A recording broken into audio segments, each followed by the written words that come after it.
Welcome to the last breakfast. Please enjoy the video. In this video, I will explain how to make red chili pickle with vinegar.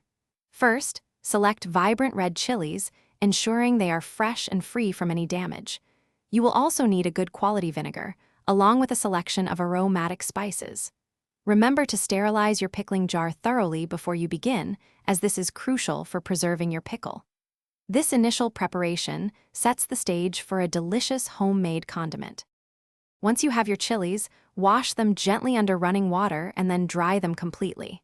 Any moisture can lead to spoilage, so this step is very important. Carefully remove the stems from each chili. You can then decide whether to slice your chilies into smaller pieces, perhaps 1-inch segments, or keep them whole, depending on your preference for the final texture and heat distribution in your pickle. Now, let's create the flavor base. In a bowl, combine your chosen pickling spices, such as mustard seeds, fenugreek, and turmeric, with the vinegar. Stir in a generous amount of salt and a small quantity of sugar to balance the acidity and enhance the overall taste.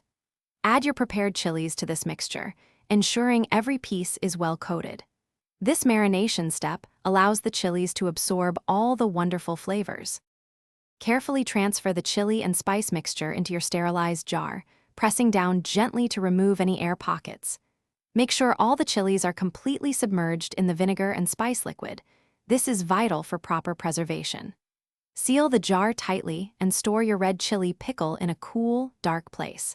Allow it to mature for at least 1 week before enjoying its vibrant, spicy flavors. Thanks for watching. If this was helpful, leave a like and consider subscribing. See you next time.